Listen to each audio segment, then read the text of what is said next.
G5Jefftv. Hit the subscribe button, hit the like button, hit the share button as you come on in.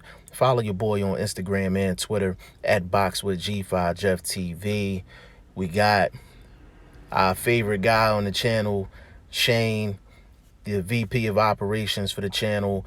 And what we're doing today is we're going to do a little fantasy series here on Lennox Lewis. So basically what we're going to do is we're going to take Lennox Lewis in his prime and we're going to put him up against the top 10 heavyweights in the world right now. And we're going to discuss if Lennox Lewis will win, lose, and how he will win and how he will lose against the top 10 heavyweights in the world. So with that being said, I want to welcome the VP of operations, my boy Shane. What's going on, bro? Everything's good. All right, I cool. kind of lost my voice, but yeah. Okay. Yeah, so what we're going to do, we're going to break down from the 10th rank heavyweight down to the first rank heavyweight, and we just gonna go one by one. So Shane, get us started with the number 10 heavyweight on our list.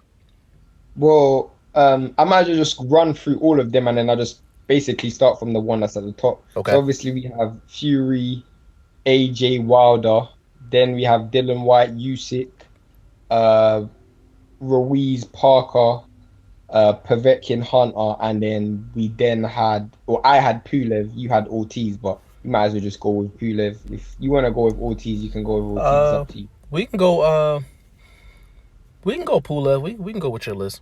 We can go with your list. So at number 10 was Pulev. I actually think that fight would actually be pretty boring because Pulev's very defensive, he just worries all about his making sure he doesn't get hit, doesn't get hurt, and since the loss, if we're taking Lennox on his prime, we have to take Pulev on his prime.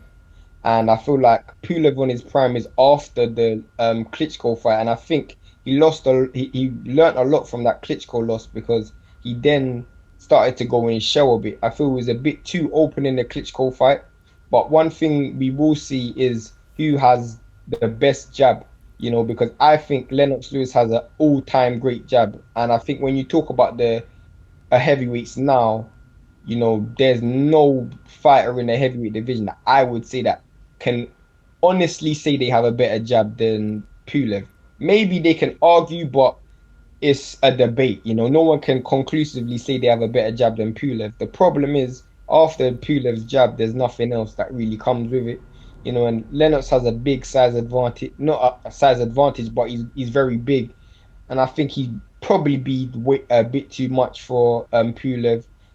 It it would be a struggle for him to get him out of there because he would have to um go through a lot of hugging and mauling and movement. Pulev he's very crafty, so I'd probably say Lennox on points, maybe late stoppage if he's able to turn up the pressure the fight gets later, but I definitely don't see it being an entertaining affair. Okay. Um I would take Lennox Lewis in this fight. I honestly think he would uh I think he would get Pulev out of there within 6. Do Um you? Wow. yeah. Pulev is he reminds me of John Ruiz with a better jab. And Yeah. the reason I said John Ruiz, and it's no disrespect, it's just a matter of style. Because John Ruiz was a heavyweight champion. He had a heavyweight belt at one point, so it's definitely no disrespect. But He gave John David Haye a Ruiz, good fight as well. say it again. He gave David Haye a good fight as well. Yeah, absolutely. And the thing that's crazy is John Ruiz. He's known for being in boring fights. He's known for jabbing and holding or throwing one punch and hold. And that's kind of Kubrat Pulev's reputation.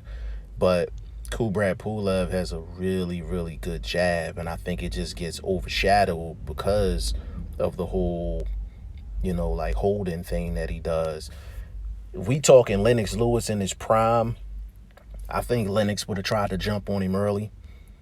And I think Pulev would have been doing a lot of holding and WWE type shit.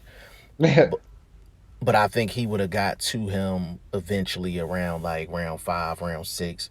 I would say like 6th round TKO Lennox Lewis in his prime, like definitely. Yeah, I can see that happening as well. But I don't see Pulev pulling off an upset. I mean, he might frustrate Lennox for the first few rounds, but after that, I Yeah. don't see how Lennox will Yeah, have this is any a issue. big talent gap. Yeah. Number nine would have been Michael Hunter. Um, to be fair with that one, kind of. I like Michael Hunter, and I really do like Michael Hunter. I like his style. I definitely like his temperament as well. He's very brave. He comes with a lot of courage, and I feel like in the early rounds he would have caused Lennox Lewis a lot of issues because I mean he's significantly faster than Lennox Lewis in terms of his feet and in terms of his hands. So he would have probably caused Lennox a bit of issues early, but the problem is Lennox is powerful, and I've seen enough people hurt Hunter. We've seen Povetkin hurt Hunter, Usyk hurt Hunter a few times in their fight. So I feel like even though he would have maybe caused him a bit of issues with his speed, I just think that Lennox would have been too powerful for him. Yeah. So you got a early stoppage, mid, late.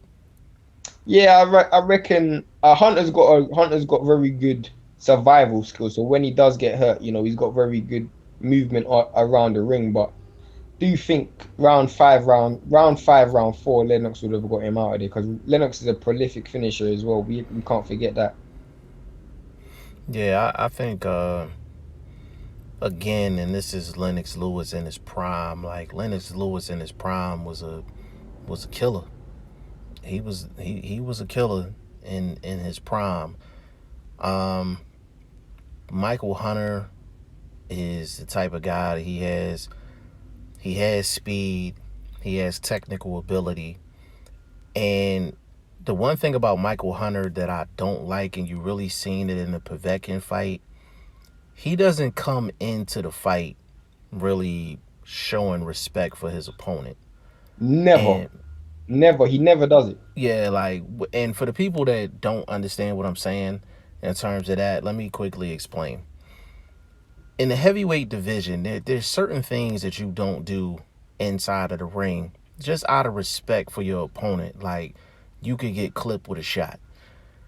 Michael Hunter, he has no problem going in the pocket. He has no problem walking in the front door, not trying to pay an admission fee, just trying to walk in and just get his shots off. And it really seems like he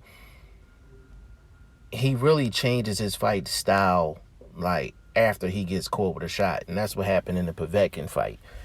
He, He you was know, being you know kind what I of think he does it. disrespectful early in the fight, and he got caught with a shot. And I called it. I was like, he's gonna get caught with a shot early because he just don't show no type of respect, for his opponent, and that's exactly what happened. And I think the same thing would happen in a Lennox Lewis fight. I think because of the speed, I think Lennox Lewis would be cautious early. Um, but I think Michael Hunter would make a critical mistake at some point during that fight. I would say probably round 7 or round 8, strictly because he does have good survival skills, which he showed in the Povetkin fight.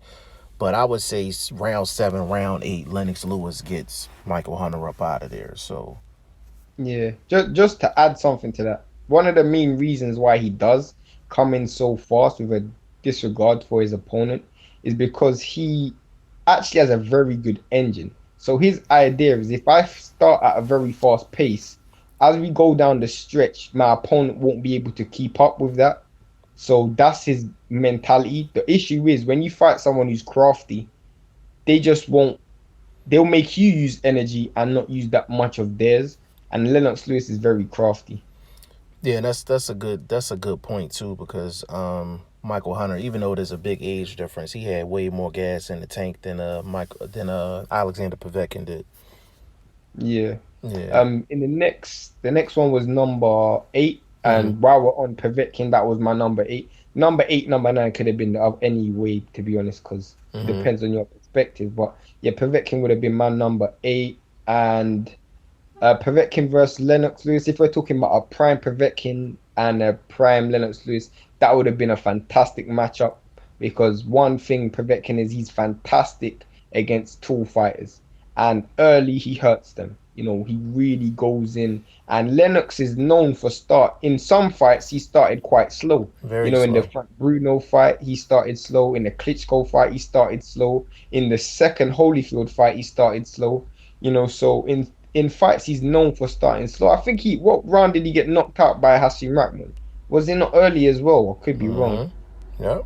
So he's known Facts. for starting slow, and I feel like Povetkin's style, that Mike Tyson bob and weave, style would have caused Lennox Lewis a lot of problems. The only thing I worry about is, and this is one thing that Povetkin's always struggled with, is he doesn't fight for a full 3 minutes of a round.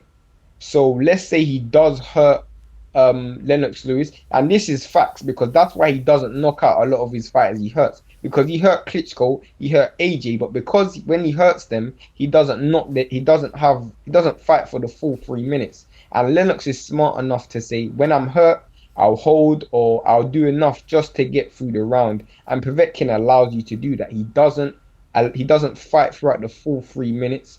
And because of that, I think he will end up paying the price. And I actually think he will end up getting stopped because Lennox has got enough power to stop him.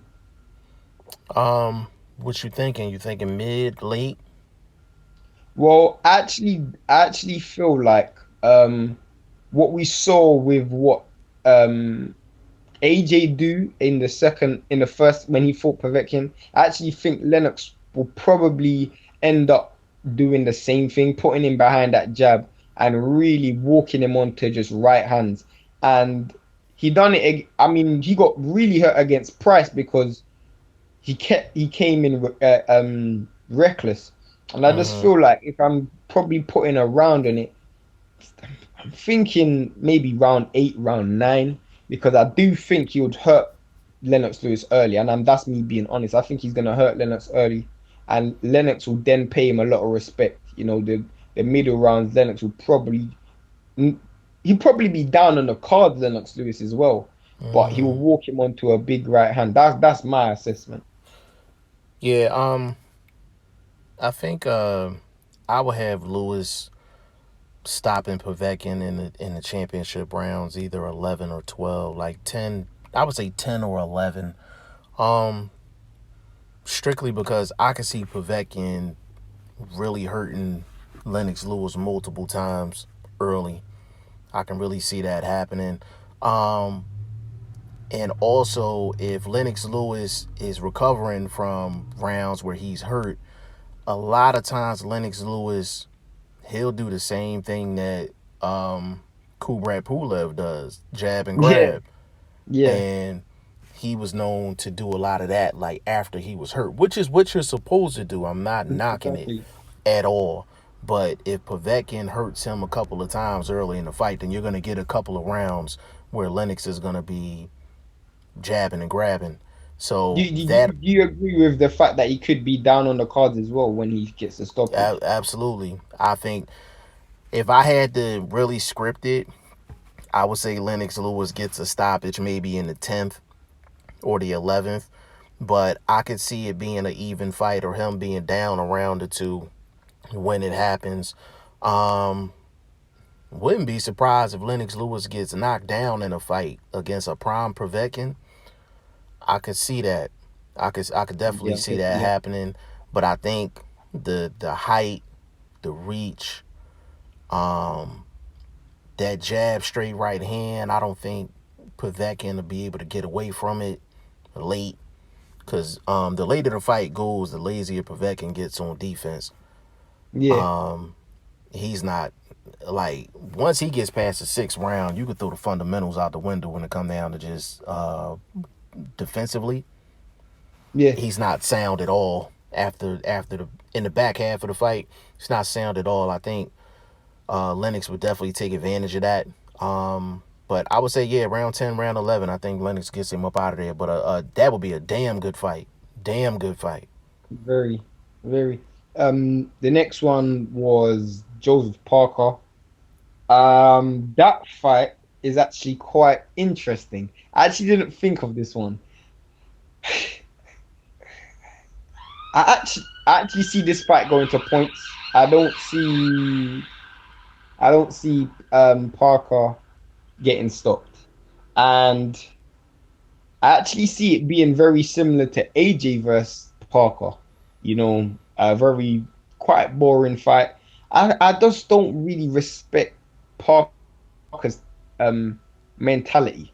Sometimes he just got that mentality where he just doesn't mind going the 12 rounds. He doesn't mind. Right. He just doesn't want to. You look nice in certain rounds, but because I don't think Lennox would have the ability to knock him out. And one thing about Lennox is he was more aggressive when someone was aggressive against him. When fighters kind of stepped off him, he wasn't that aggressive. Like when you think about the fights that he got really good knockouts, you look at Razor Ruddock, he's an aggressive fighter. Gallotta, aggressive fighter. What's it called? When he fought Frank Bruno, another aggressive fighter. But when you look at when he fought guys who were a bit more reserved, like Tucker, or when he fought Holyfield in the first fight, sorry. When he fought Holyfield in the first fight. Right. I just feel like when you're not aggressive, he's not that aggressive. And I just feel like Parker will probably walk him through the fight. That's not really a fight that I would want to spend much time on because I don't think it's going to be that entertaining. So, Lennox decision. Yeah, Lennox decision. I think Yeah. it'd probably be like a 7-5, 8-4, something like that, but nothing that shocking. Yeah, if I had to pick one fight that I would just rather not see, it would be Lennox Lewis and Joseph Parker, man. Like they style wise, it's not a good matchup. Um, like you said, like Lennox Lewis, he does very well when guys are coming to him. Um, Joseph Parker's just not gonna come to him. Um, and I think Lennox Lewis would have enough respect for a Joseph Parker type to where he's just not gonna run in and be reckless either. Um, I could really see this being a glorified sparring match. To be honest with you, like it almost looked like two friends just sparring, just trying to get a workout in. I could really see that fight going like that. Um, I would say 9-3 Lennox Lewis. He might even get a knockdown in that fight. But I would say like 9-3 Lennox Lewis, unanimous decision, but a fight that's hella boring. And even in fantasy, we don't even want to see it. So just imagine if Yeah, it went literally. down like you know what I'm saying, like an actual Yeah. fight. Like, nah, like I would say Lennox Lewis 9-3 decision, for sure.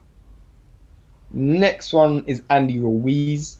Now I'm gonna say something that's gonna shock you. I Okay. actually see this fight going two ways. Okay. I actually see either Lennox knocking Andy Ruiz out early, and I'm talking about first 4 rounds, or Ruiz actually stopping Lennox. And the reason why I say that is because one thing Lennox done against guys who were aggressive, he was extremely aggressive early. Like he looked to land his power punches early. And I just feel like Ruiz has a dreadful defense. He has no defense. And one thing I saw, if we're talking about prime Ruiz, we're talking about Ruiz versus AJ first fight. That's prime Ruiz. And what people need to remember is Ruiz got dropped in that fight, and he got dropped in that fight because he wasn't defensive enough. And I feel like if he fights a Lennox Lewis, he will walk into right hands all day. And I just feel like if it comes a time where walking into right hands, you're gonna end up having to pay a big fee for that. And So, um, I'd think early stoppage Lennox or Ruiz stoppage. um, I don't see the Ruiz stoppage at all. Um, I just don't. Lennox wasn't that strong in the chin department. I mean, he's not chinny, but he wasn't Oliver McCall. You know, he Yeah, wasn't. yeah, yeah. He's not as strong in the chin department, but Prime Lennox was getting his guys up out of there. Like you ain't get a chance to find out what he was doing in the chin department. Um, I have Lennox Lewis early stoppage, um, against Andy Ruiz. Ironically, third round. Um, Strictly because I think Lennox he'll taste one good shot from Andy Ruiz, just getting too close and getting too reckless. I could see Lennox Lewis underestimating the hand speed of Andy Ruiz early. So I could see within the first minute and a half, 2 minutes of the fight, him getting hit with a real good shot. And I think it'll snap him back into his senses. And I literally see Lennox Lewis landing them towering right hands over the top. Sandy Ruiz, he don't get low to avoid shots. He kind of just tries to block them with his hands. But Lennox is one of the best of all time in actually doing what Mikey Garcia does. He That blocks one your too. vision with that jab, and you don't even see the right hand coming. Yeah. I can see Lennox Lewis really landing a couple of those against Andy Ruiz. I got Lennox Lewis third round knockout, like out. Okay. I see that as well. I definitely, if that happened, I wouldn't be surprised. What's your Next is scenario with Andy Ruiz winning? Like you never the really got thing. into that. Oh, sorry, my bad. The reason why, and this is secondary. The reason why I just feel that is because I don't think Lennox had a very good inside game, and I'm gonna get onto that when we talk about somebody else. But I think if obviously Lennox had a brilliant 1-2. You know, he kept guys on the outside. You know, Mm-hmm. if you he kept you on the outside with that 1-2, and that 1-2 was it worked for AJ in the first fight and the second fight because he cut Ruiz in the second fight and he wobbled him a few times. So the straight right hand will be there. But I just feel like if Ruiz gets on the inside, and that's a big if, he will cause Lennox some troubles because Lennox had the worst posture for from a defensive perspective on the inside. You know, he didn't have a great posture. You think Andy Ruiz would have enough stamina to actually stay on the inside with Lennox Lewis? Like I think he wouldn't have a problem getting in there, but just you think he would have the dog in him to actually stay there and do damage? I feel like the thing is, as a fighter, and you would know this because you watched boxing for years. The first thing you want to know is what's a safe distance to be at, and Ruiz will know early that I can't stay on the outside because it ain't safe. And once he goes on the inside, he's gonna realize that's the only safe place to be. So from the moment the bell goes, he's gonna be trying to get in there. He's gonna be trying to get in and on the inside. I don't think he would win, but I do feel like if he does get on the inside and he spends 80% of that fight on the inside, he can get a lot of success and maybe get a stoppage. But I wouldn't bank on it. I wouldn't bet on it. Let's put it that way. I wouldn't bet on it. Yeah. And the thing is, that description that you gave, that'd be best case scenario. And I think the only way Andy Ruiz would be able to pull that off is unless he was in, I can't even say tip top shape because I've never seen him in tip top shape, but like he would have to be in some type of conditioning in order to withstand that type of consistency being on the inside. All right, bro. Let's go with number five. What's number five, bro? Number five or Alexander Usyk. Um, so Usyk versus Lennox. This one's a tricky fight because obviously we've not really seen much of Usyk. Um, in fact, we've only seen him once at heavyweight, so it's very difficult to judge how he is. But obviously, he has fought current heavyweights in the amateur rankings or at cruiserweight, so we do have a fair understanding of how he does fight. Right. We know his strengths, we know his weaknesses. The biggest issue with me with the Usyk thing is I don't think he would struggle to win rounds against Lennox, but it's just the fact that how much does his power hold up against someone as big as Lennox Lewis? We know we can outbox Lennox Lewis. It won't be hard for him to outbox Lennox Lewis because I think he has the foot speed. As you said before, Lennox Lewis is quite lazy. He's lazy on the inside, lazy inside the pocket. So sometimes, because Usyk's so switched on, he will take advantage of that. It's just how much Lennox would respect his power, because if Lennox respects his power, I see Usyk winning on points. But if he don't, I can see Lennox getting him out of there. So you got what you got? I ain't even give it. I got smart money will be on Lennox stoppage, but I would entertain a Usyk points. Okay. Yeah, I think Lennox Lewis holds on for a decision, close decision. Lennox is lazy defensively, but Lennox in his prime was so offensive. I think Usyk lack of experience at heavyweight. I think that it would take Usyk a few rounds to get adjusted. It took him a few rounds against Bellew to get adjusted.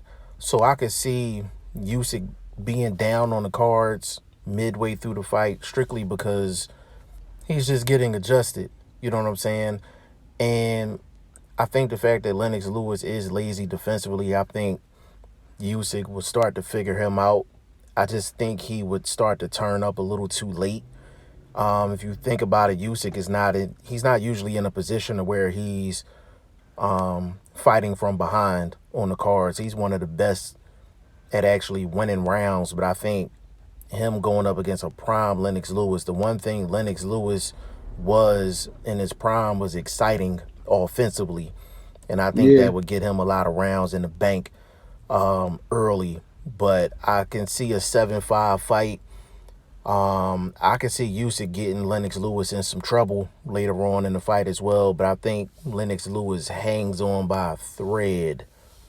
I mean, it's Decision, funny. 7-5. It's funny because just to kind of give you, before we go to the next one, just to give a little more information on that one. I just feel like one of the things that will be key for that is the fact that Usyk is the master of adjusting. So you brought up the Bellew fight. There's other fights like when he fought Hunter, when he fought Bradis. They showed him a style, then he adjusted. I just haven't seen enough adjustment from Lennox to say that he would win on the points, but I could be wrong. I could see Lennox stopping him, but it's just the fact that when Usyk adjusts, does Lennox have the ability to adjust with him? But it could be, I could be wrong. Yeah, see, I don't think Lennox would have what it takes to actually adjust. Especially with him in his prime. He was more of a thinking fighter as time went on, as he got older. But Yeah, in his prime, he was aggressive. Like, he was aggressive, and the thing that made Lennox Lewis special was he was aggressive with the jab. A lot of people are aggressive with everything else. He was aggressive and was pretty fundamentally sound in terms of starting everything off with a jab. So it was hard to counter Lennox.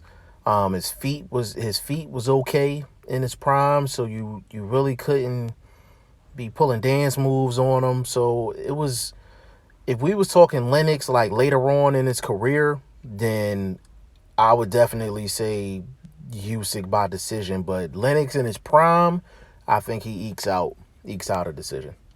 I mean, yeah, I mean, I can see that one. I'm gonna go to the next one. The next one was Dylan White, number 4. But before I get to that, one thing, um, I look at that '90s era, and they didn't really have much people fight that kind of style at heavyweight. You look at the likes of Riddick Bowe, Holyfield, Foreman, Mike Tyson, Lennox Lewis, but you didn't really have a lot of guys. You didn't have the variety in the '90s that you have now. You look at it and you look at probably the top 10 that we just listed.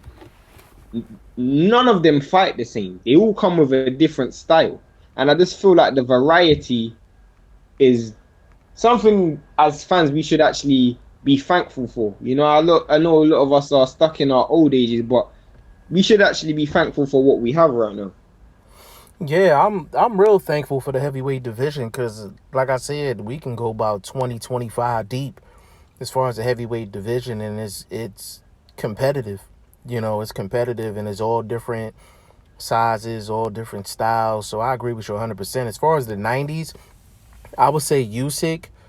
Um, I mean the I can't even say the closest thing, but style wise, one of the few heavyweights that was different in the 90s was probably Chris Bird. Chris Bird was a Oh wow, different yeah, breed yeah, yeah. back then.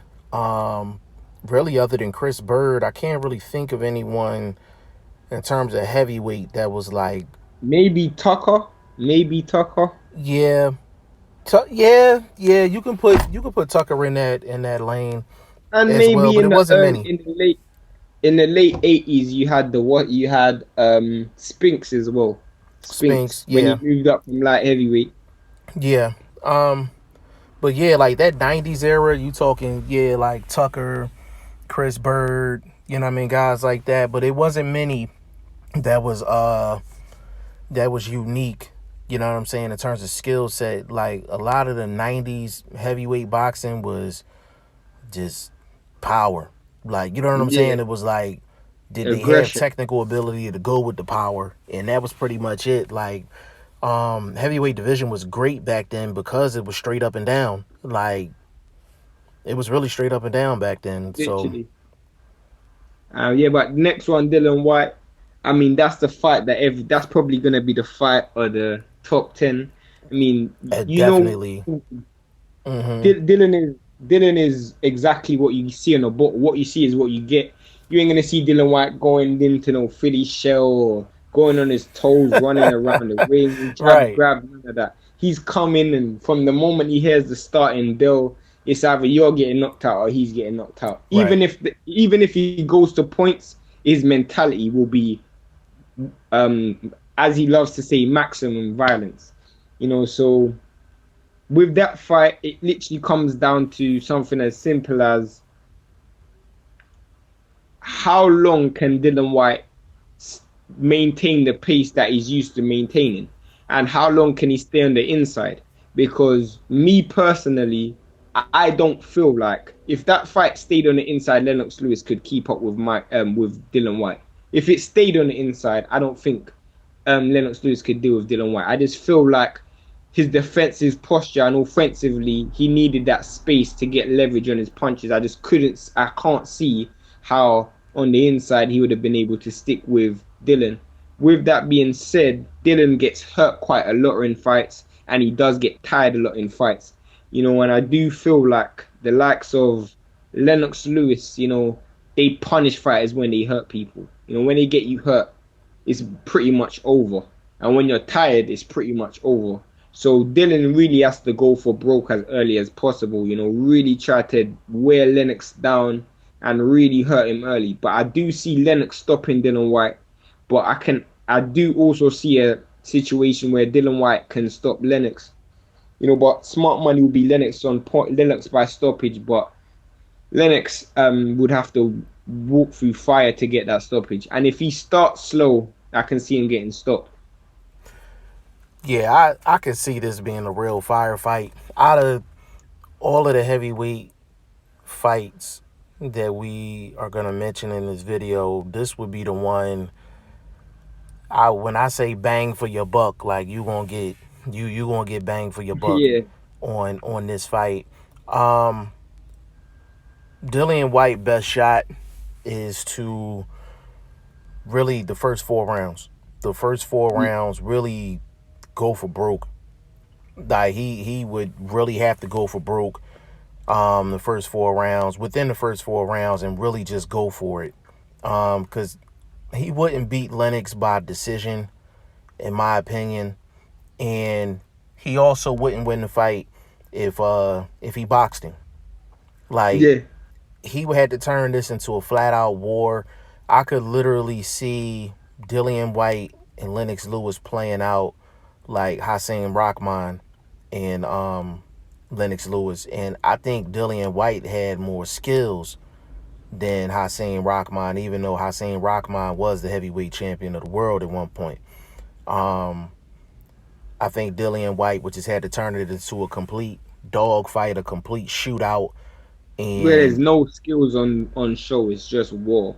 yeah, yeah, like just get on the inside, unload with them body punches, and really try to get inside of Lennox Lewis range. I think if Dillian White can do that, he has a real good shot. As far as I Lennox think when I Lewis, if he was to play continue, it safe within the first like 3-4 rounds, I think he could cruise in this fight. He could cruise to a decision, but I could literally see these two fighting 3 times. So for the sake of this actual video, I'm gonna say Dillian White gets Lennox Lewis up out of there in the first fight. And just as a bonus, I think they have a rematch and Lennox Lewis beats him in the rematch. I could literally see them fighting 3 times, but I I mean, would I say mean, I Dillian mean, White stops him maybe in like 4 or 5. a lot of people will be looking at you and thinking that you're crazy because, but what people do need to remember is Lennox Lewis was a great fighter, but he wasn't unbeatable. Like he wasn't an invincible fighter. Like he wasn't a fighter that couldn't be touched. We did see fighters, in my opinion, who had less ability of the likes of Dylan White, and they beat Lennox Lewis. Oliver McCall beat Lennox Lewis, and Hashim Rahman beat Lennox Lewis. And me personally, I think Dylan has more skills than both of those fighters. And he definitely has a better temperament than Oliver Yeah, McCall. he's more skilled. Like he's more skilled than Oliver McCall. Like you know what I'm saying? He's more skilled than Hussein Rahman. Like and Lennox Lewis took losses to both of them, and it was the style that beat him, and it was the fact that he underestimated both of them. I could see him doing both against Dillian White. So Yeah, if as we're doing these, predictions, it's the specific matchup. We're not saying like this person's better than Lennox Lewis in his prime. We're talking head to head matchup. Like that's what it is. But Dillian White, out of all 10 of these fighters, he has the style that has given Lennox Lewis the most trouble throughout his career. And that's why I said what I said. fair enough. That's a very good point. Moving on to Deontay Wilder. I mean, obviously, You got to everybody go knows. first on this one. You got to go first on Everybody, this one. I'm interested to hear what you everybody guys say. knows what Deontay Wilder is all about. That right hand. And my biggest concern with Wilder is he starts fights so slow. We look at him how he fought against Luis Ortiz twice. The first 6 rounds he was slow. In the second fight, first fight, it took him until what round 10 to actually knock him out, or was it round 11? I don't remember, but he definitely started the fight slow. And Lennox Lewis, when he fought power punches, the likes of when he fought aggressive fighters, guys who you had to worry about their power, the likes of Galota, the likes of uh why is Ruddock, my mind Razor going Ruddock. blank? Razor Ruddock, sorry, Razor Ruddock, David Tua. When he fought those guys, he came out like a gun. He really put that stick on them and pushed them back. And I feel like the blueprint to beating Deontay Wilder is what we saw against Tyson. Was what we saw Tyson Fury do against Deontay Wilder. Me and you've been talking about that for years. Right. Really running up in his mouth and getting it, especially in those first 6 rounds, because Wilder likes to take a few rounds to figure you out before he lands them shots. And I just feel like doing that against someone like Lennox Lewis, he would pay a heavy price for it. I do feel like if Wilder lands, it will be over and he will knock Lennox out. But I just feel like if you look how when he fought against Washington as well, I just feel like he just takes too long to figure people out. And I just think Lennox will offload before Wilder figures Lennox out. But I could be wrong. But I just think Lennox will land his power punch before Wilder does. You got Lennox what midway through, late? Yeah, I got Lennox. No, I probably got Lennox quite early. Maybe Lennox 5 rounds. Wow. Because I think if it goes past 6 rounds, Wilder will eventually. You remember, the longer the fight goes on, the more time Wilder has to land his money shot. Hmm. So you have to kind of put something on him early to really set him off for the rest of the fight. And if Lennox doesn't do that, then Lennox ain't gonna win because Wilder will eventually land something. Right. Um, this one's a tough one. This one's a tough one for me. Because this is the one fight where technically this is the easiest fight to break down because it's Wilder. Like, you either land the right hand and go home, or it's going to be a long night. And this one, from a style perspective, I really just asked myself this one question: has Lennox Lewis gone through a major fight and completely negated someone's money shot? But do you think he has to? I don't Yeah, think he has to. I think he only needs, like, if he looks to knock him out early, he doesn't have to. He doesn't have to look at the whole entire fight. He should just look at it as like a 6 round fight. yeah. I mean, yeah. Now Lennox in his prime would definitely look at it like that. I think he would come after Wilder. I think he would come after Wilder. Here's my thing. I think prime Lennox Lewis completely um comes after Wilder. I think Wilder would survive Okay, the that's a first good point. half of the fight for sure. I think he would definitely survive the first half of the fight. And I think pretty much after that, I think he would land the money shot against Lennox Lewis. I think Lennox Lewis would be winning clearly on the cards. Like, he would be winning clearly. You know what I'm saying? Um, I just think it'd be similar to what Luis Ortiz went through. I think he would really be having rounds in the bank early, and I think he would be doing a great job. I just think Lennox Lewis at some point is gonna get caught with that shot and is gonna get put down. But I mean, Lennox Lewis is definitely the better fighter. The smarter money would be on Lennox Lewis, but we've seen Lennox Lewis get checked by several guys that I think their power is not comparable to Wilder. I don't even think it's a think. You know that their power is not comparable to Wilder. Right, right, and that's what that is. Like, it's really the same argument that I'm making now was the same argument that I was making for Luis Ortiz. I'm like, can Luis Ortiz last the whole fight without getting caught with the money shot?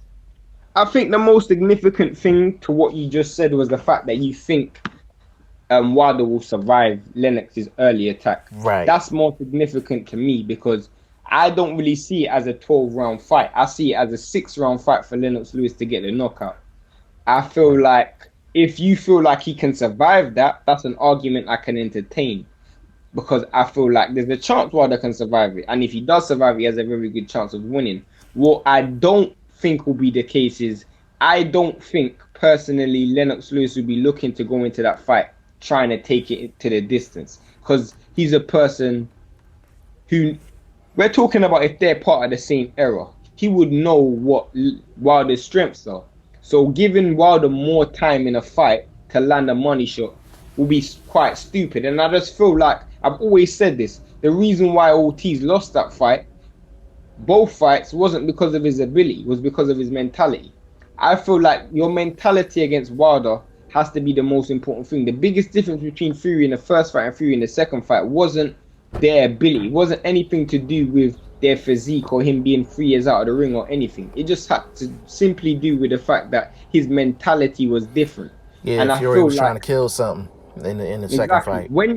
I feel like when you fight Wilder, people just need to remember this guy's intent is so evil and venomous. So for you to go into that fight thinking I'm gonna go 12 rounds to pacify this flame is stupid. Fire meets fire. You see my point? and aggression meets aggression. You being the one standing off means you're gonna be the one that's gonna get burnt. You see my point? I just see you have Right. to go in there and run up and get it. That's my opinion. Yeah, this one is you could really go either way on this one. Um but like I said, the same argument that you can make for Wilder in this fight is the same argument you can make for Wilder in every fight. Um this is what happens when you have a legendary punch. You got a legendary money shot. This is what happens. You can be down on the cards, you can be getting outboxed, you could be having a bad night, and one shot just erases all of that. And that's what a Lennox Lewis in his prime would have to deal with, because with Lennox in his prime, yes, he would be putting the pressure on. Yes, he wouldn't be thinking about this as no uh 12 round fight. Yeah, he would be thinking about it as a 6 round fight, but like, to be honest with you, if he don't get Wilder up out of there by round 6, he is toast. It's toast. He's gonna let, You literally, because Lennox Lewis is gonna get lazy defensively. you're gonna get caught. Yeah, I could see him. I could see him getting caught the same way Dominic Brazil got caught, but just later on in the fight. Yeah. And Tyson Fury in the 12th round of the first fight. I can see Lennox getting caught with something like that. Yeah, definitely, definitely. We also have to figure. I mean, we're talking about Prime Wilder, so I'm not talking about Wilder after Fury. We don't know how he recovers from the Fury loss, but let's just Correct. move on to the second. Second, number two. This is gonna be the most, like, right now. I have Lennox beating everybody, but this is where I think Lennox will take his first loss, and that will be against AJ. Now, I've always said I think AJ will beat Lennox Lewis, and the reason why I've said this is purely and simply because the guys who's caused AJ the most issues are the guys you can get on the inside. Ruiz got on the inside, Takam got on the inside, Parker was able, when he did get on the inside, the referee kept breaking it, but he got on the inside. You know, Dylan White got on the inside. He struggles the most against fighters you can get on the inside. And you're going to say, obviously, Klitschko dropped him. So obviously, you're going to say Klitschko's not an inside fighter. But the difference with that was, I think Klitschko, he struggled to beat Klitschko, not because of what Klitschko done, is because Klitschko old manned him out of the fight. He hurt Klitschko and he dropped Klitschko. I think he dropped him twice or once in the 5th round. I can't remember. But he emptied the tank. And I think he learned a lot from that Klitschko fight, and he ended up learning. He became a much better finisher. Learned from that Klitschko fight. You know, not just emptying the engine and just going for it. But one thing we've seen as a big issue for AJ is that him fighting on the inside. And one thing we know is Lennox don't have a strong inside game. You know, we rarely see Lennox ripping in the body shots, throwing the short shots. He really wants that leverage. And I just feel like Lennox is very active with the jab, very good with his long range punching, but his feet ain't that great. His footwork isn't that great, and I feel like AJ would find it quite easy to get on the inside against Lennox Lewis. And I think if AJ gets on the inside against Lennox, I actually think Lennox will have a really tough time, because I remember Lennox Lewis versus Shannon Briggs.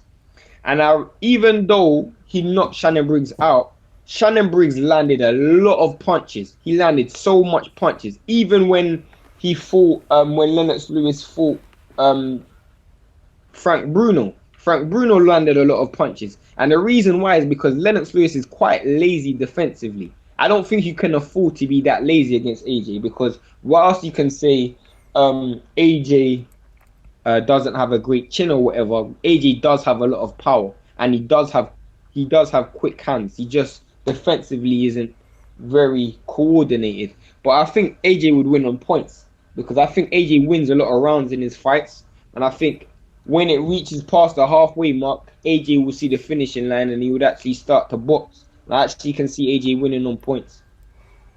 Who do you think got the faster hands? Oh, I think AJ has significant. I think AJ has faster hands. It's actually quite quick, quite clear as well. Because I think Lennox has a fast right hand and a fast straight, but I think when he's putting it all together, I don't think it's faster than AJ's. Okay. When he puts the 1-2 and then he doubles up with the left hook or the right hook and the uppercut. It's actually he puts them all together pretty quick. And also you have to look at how Lennox Lewis fought Vitaly Klitschko. You know, I feel like Lennox Lewis, he's just lazy when he defends. He's just very lazy defensively. And I just don't think he can afford to be that lazy against AJ. Yeah. Nah, that's a great breakdown. This one would probably be the most even fight out of all of them. Um, I always believed that Vitaly Klitschko would have beat Lennox Lewis if it wasn't for that cut. Um, but it is what it is. Like Lennox Lewis got the victory over Vitaly Klitschko, and I'm of the belief that he didn't want no more problems with Vitaly Klitschko even after that fight. I don't think he ever even wanted to get back in the ring with Vitaly Klitschko.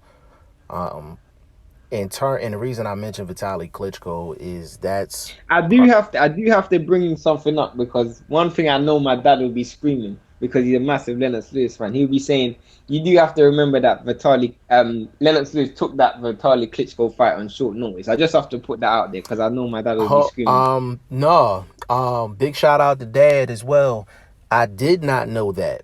I did not know that. When did he? How short of a notice we talking? I heard. I think. From what I remember, I think he only had like a 6 week camp. Was Vitaly a late replace? Was he a Late replacement for somebody? replacement. Yeah, he was a replacement, but I can't remember who. I'll let you know. I'll let you know. I'll message you, but it was a replacement. Wow, that's a hell of a replacement. You know what I'm saying? Yeah, Um, no, so I can. No, because in that's the, good in information. the That Larry doesn't change Merchant my interview, opinion. he actually does say like, just remember when he's like, oh, um, I'll beat him next time. Just give me more time and Oh, you know what? Yeah, he bring on did his say counter. that. He And he did says, say that. Yes, he did. Um, yeah, that's good information. That's good information. Actually, now that makes sense because he was looking like he just wasn't familiar. You know what I'm saying? yeah, So that makes sense.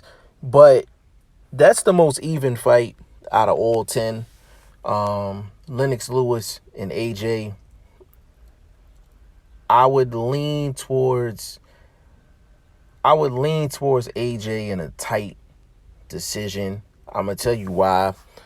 Um, I think they're very comparable in terms of power. Um, I think their ring IQ is pretty similar. Um, I like AJ in this fight. I would say 7-5. I can even see like a split decision here, but I would say AJ 7-5 strictly because AJ is more defensively responsible than Lennox Lewis. And if I had to guess who would have to fight a fight that they don't want to fight, I would say Lennox over AJ because Lennox, I just don't believe in his inside game. Um, yeah. his inside game was not really that tight, in my opinion. And listen, ask your dad about that as well in terms of what his opinions are as far as Lennox inside game because that's the sole reason why I have him going through any type of difficulty against any of these guys that's at heavyweight right now. I think AJ's uppercut would be a big factor um, in a fight against Lennox Lewis because with Lennox hands wasn't really tight on the inside, so he was susceptible to uppercuts. And it would really be big because AJ is a Oh, tall fighter. okay. Just sorry to cut you off. Sorry to cut you off. Yeah.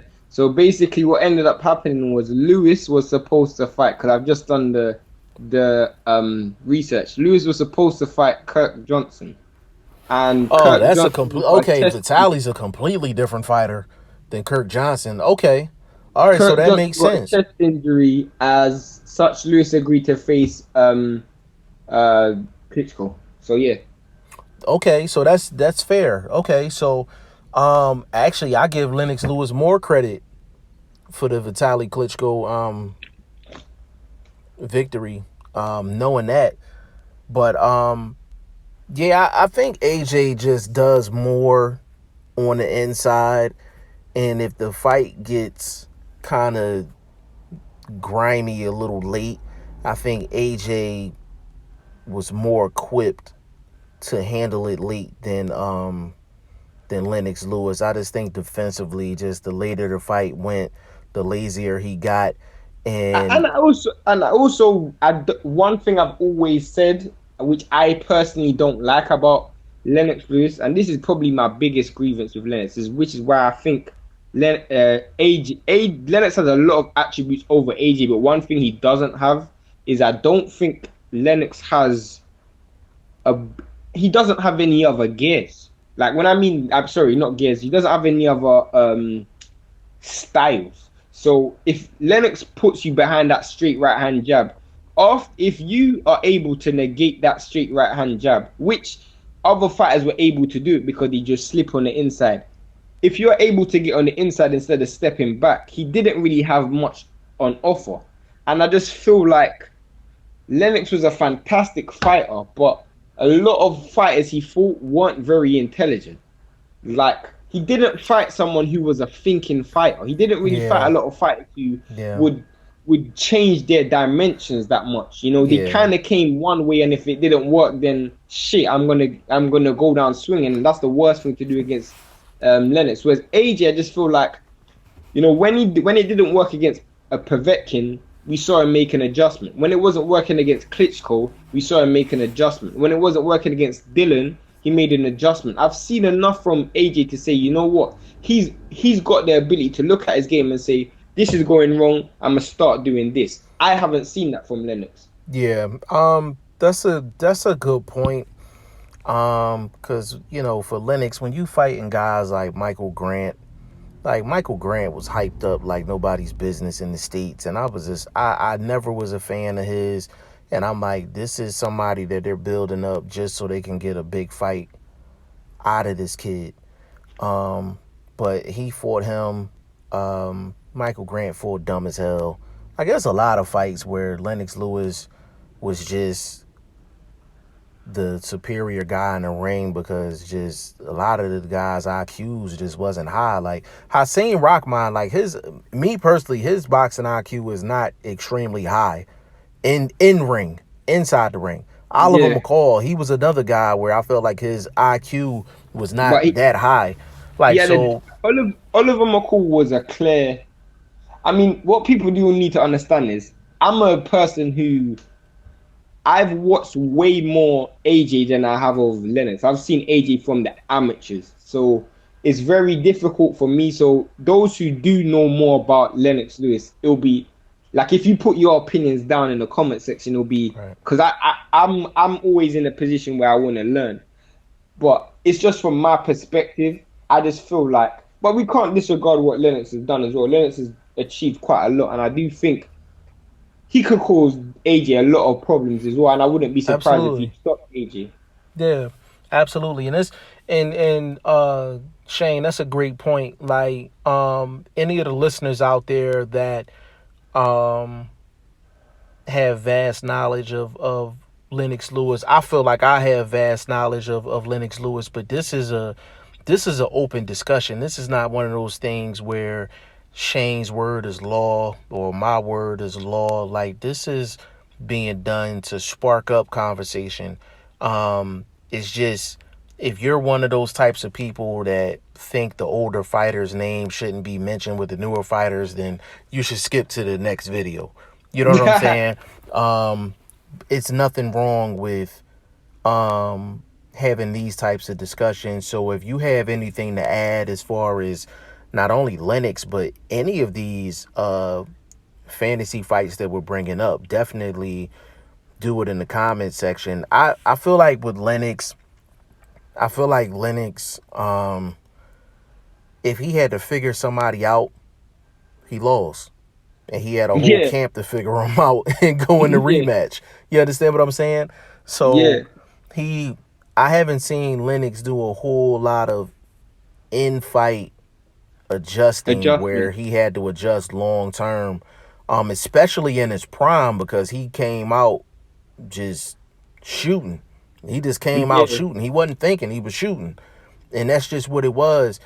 And I want people to get this understood. We're talking about Lennox in his prime. We're not talking about Lennox later in his career where he was, thinking things through and his chin was a little shakier. Like, we're not talking about that Lennox.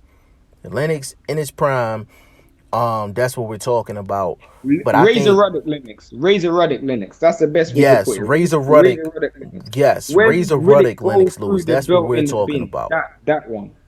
Yeah, because Hasim Rahman was more so at a back end, um, in my opinion. Like he was I would say Rahman, even Rahman, Lennox Lewis the second fight, I wouldn't say Lennox was in his prime. Like Razor Ruddock, he was in his prime at that point. Yeah. He didn't even have dreadlocks at that time. I think he had. Yeah, I think he didn't have dreadlocks at that time. Nah, I think he had like a box or something. Yeah, yeah, He yeah. I had like a think he had. box cut or something. Yeah, Yeah, but yeah, man. Look, I mean, that's probably the most competitive fight out of all 10 of these. But I would give it to AJ 7-5. Very tight, competitive fight. Lennox, I think he would do his thing early. I could see it being 3-3 after 6, or possibly 4-2 Lennox after 6. And I just think the second half of the fight, I think AJ just he he's shown in other fights where he can adjust, and he's not cocky to the point to where um his pride takes over. And I yeah, think that definitely, says a lot as far as a definitely. heavyweight. You have to realize, like, okay, I can't knock everybody out. Okay, I have to box. Me boxing is my best way of winning, and that's what he Yeah, I mean, did in we the saw Andy that. We Ruiz saw second that. I fight. was just about to say that you saw in the Andy Ruiz fight, and I just feel like sometimes, especially in the Parker fight, we saw that as well. Sometimes he looks at it and he goes, "You know what? I'm just gonna win this round. I don't care about hurting How, anybody. I'm just right. going to win the round." Or And I feel how like he wins the round. He's just gonna win the round. exactly. Like, I think people forget that like AJ's the AJ. You probably can count on one hand how much rounds he's lost in his career because he doesn't care about he doesn't care about how it looks. He just wants to win rounds. And then you think about it when he other than the Ruiz fight when he got knocked out, and before the Ruiz before he got hurt with and got hit with the money shot against Ruiz, he was winning the first two rounds. So he's very good at winning rounds. So I feel like people right. need to not forget that as well. Yeah, but that's a competitive fight. If I had a drum roll, I would do a drum roll, but I don't. So let's go to number one. Number one, Tyson Fury. And obviously we always say styles make fight. I Hmm. said earlier that I'm not a expert on Lennox Lewis. My dad definitely is, but I ain't. I'm definitely an expert on Tyson Fury. I would probably say, in terms of boxing fans, there isn't much boxing fans that are as know as much about Tyson Fury as I do. I've been watching Tyson Fury for years, literally. I can't remember how long. Like from when he was supposed to fight David, like way before he was supposed to fight David Price. I'm talking about years. Wow. So Yeah, that's a there's long so time. much things of Tyson Fury that I've seen, and I am confident when I say this, and I'm not even thinking about it. Lennox Lewis would knock Tyson Fury out. I'm very confident of that. One reason and one reason only: when Tyson Fury fights Tyson Fury beats a lot of guys because before they come into the ring, they're off their game plan. Both times he fought Wilder, he caught Wilder by surprise. Now I'm not just taking anything away from Fury because at the end of the day, he came with two fantastic game plans, and it was Wilder to make the adjustments, and he just didn't. The problem is what Fury will fight Lennox, knowing what Lennox will do. But the thing is, Fury likes to fight a lot of guys and make them miss, make them look a bit silly. He wins a lot of rounds based on bravado. He doesn't win a lot of rounds based off actually landing punches. You know, you look at how he beat Klitschko, and I think it'll be very similar to the Klitschko fight. The only difference is Lennox will throw more punches than Klitschko. Lennox's punches will be straight. When you throw those wide, wild hooks, it's very easy for Lennox, for Tyson Fury to dodge it, stick his tongue out, run around, put his hands behind his back, do all of that stuff. But when someone's throwing straight punches and they're throwing jabs to your chest, they're throwing jabs and they're constantly accurate, it's very, very difficult to, what's it called, to basically show a lot of bravado, and they're gonna touch, they're gonna land. Even if they land on the gloves, even if they land on the chest, they're gonna hit something. And I just feel like Lennox will be winning so much rounds that Tyson Fury is gonna have to come forward, and then Tyson Fury will get hit and he'll get knocked out. Because my issue with Tyson Fury has always been with his temperament coming forward. And other than the last fight which we saw against Wilder, his aggression has been quite poor. You know, he doesn't throw a lot of punches per round. You know, he relies a lot on taunting his opponent. I just don't think that'll be enough against Lennox Lewis. So you got Lennox knockout what early? No, Lennox round 10. 10.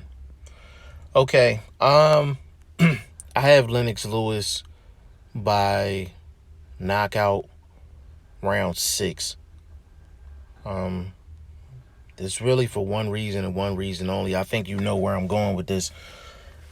Going into both of the Wilder fights. Now, this was off camera. For the people that's listening, this was off camera.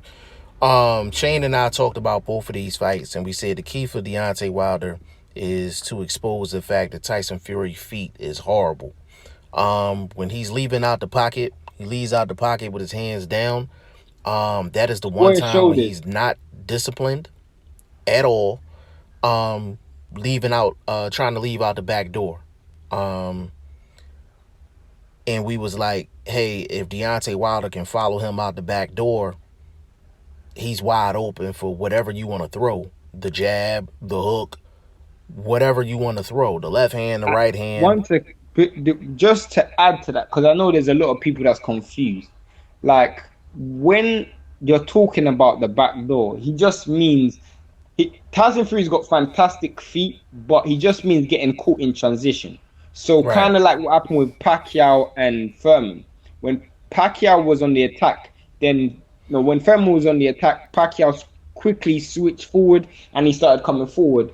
Right. He got caught square and he got caught going out of the back door, basically in transition. Yeah, and that's the best example to give where people will remember that actual moment. When Keith Thurman was transitioning from offense to defense, when he was backing up. When you say leaving out the back door, we're talking about a guy backing up away from danger, out of the danger zone. So when you're backing up, you're supposed to back up with your hands up, and you're not supposed to back up in a straight line. Tyson And you're Fury. not supposed, sorry to add, you're not supposed to back up with your head. You're supposed to back up with your feet. Because Absolutely. what Tyson Fury does is he leans back because he's used to moving his head so much. But when you lean back, you lose stability because your body is no longer, your legs are no longer underneath. So when a punch lands, you fall over. That's why Tyson Fury always lands on his back when he gets dropped, because he's always leaning back. Yeah, he tries to leave out the back door, but sometimes his feet don't be with him. He moved the top half, but not the bottom half. And that's what we were saying with both of the Wilder fights. We was just like, in the 9th round, he followed Fury out the back door in the first fight, got the knockdown. 12th round, he followed him out the back door and got the knockdown. In the second fight, he wasn't able to make it happen. The reason I think Lennox Lewis gets him out of there in the 6th round, or maybe even sooner, is Fury's not going to be able to do that. He's not going to be able to leave out the back door the way he does and Lennox not follow him out. Not a prime Lennox Lewis. Like, he follows him right on out the back door and landed something big. He lands some Literally. big shit on Tyson Fury. He can't do that against prime Lennox. Now, Lennox later on in his career, that's something different. But Lennox in his prime, you let Tyson Fury try all that head movement and then try to leave out the back door with his hands down and he's just leaning back. And another reason Tyson Fury does that is because he's 6'9". He don't expect for his opponent to be able to reach him. Lennox Literally. Lewis in his prime will be one of the few guys that actually can make Tyson Fury pay for that. And I like Lennox And the Lewis to main get reason why Tyson Fury up Wilder out of there. couldn't do it, the reason why Wilder couldn't do it is because a lot of people, what you need to understand is, a lot of the time when Wilder was throwing the shots, he's throwing the shots and they're being telegraphed because he's throwing them wide. He's not throwing them straight. Now he Right. does throw the straight right hand, but when he's throwing the straight right hand, he's throwing it from up, so it's in Tyson Fury's vision. He's not throwing it from low. Now you spoke about Mikey Garcia early in the Video. video. Lennox will use that left hand to blind Tyson Fury, and by blinding he means he will deliberately throw it short, giving the illusion that he can't reach you. Yeah. And then the right hand will go just that extra inch further, and you Yeah. won't expect it because the left fell quite a bit short. That's how it works. Yeah, not only does it blind not only does it blind you, but it gives you a false sense of distance when you throw that left hand, when you throw that jab. That's why it's very important to have punch variety. And that's another reason why Wilder will have a very difficult time trying to accomplish that even in the third fight. You have to have punch variety to be able to do that because you need to have your opponent thinking. If your punch variety is jab, straight right hand, and that's it, then your opponent, even if he makes that mistake, he knows that's the combination to look for. Jab, straight right hand.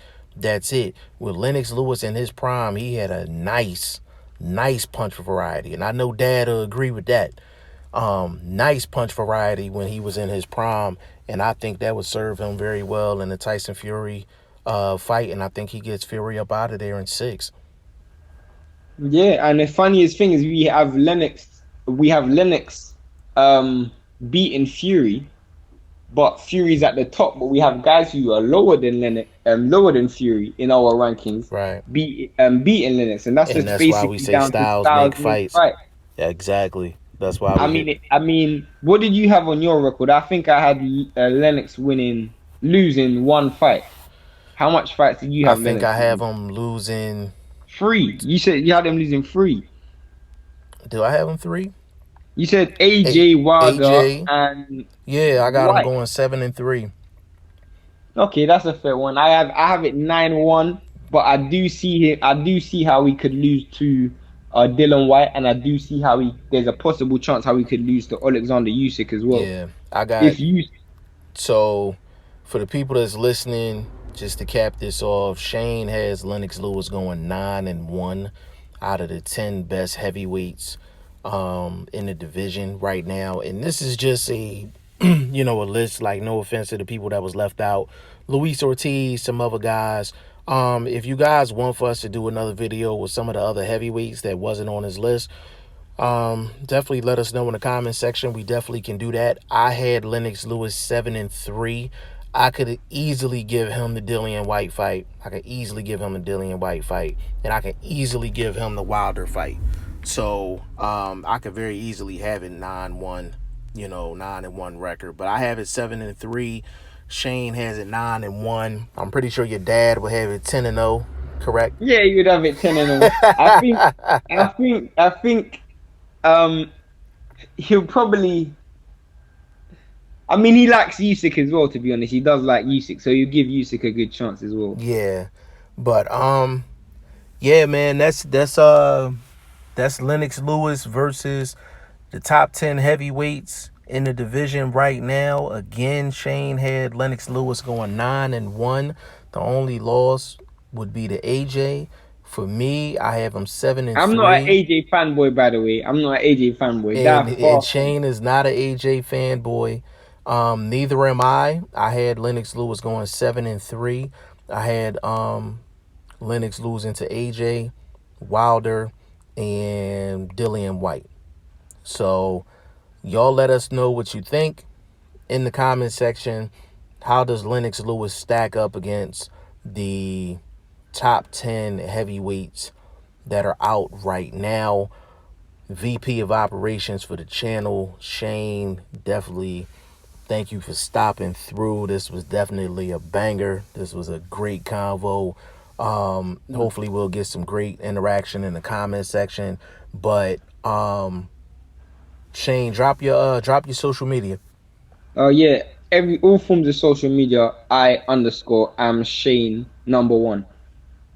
And of course, follow me, Box with G5Jefftv. That's BoxWit G5Jefftv. And if you're following me, you gotta follow him. If you're following him, you gotta follow me. That's just the way it goes. But this was another episode of G5Jefftv and VP of Operations Shane, and we are out.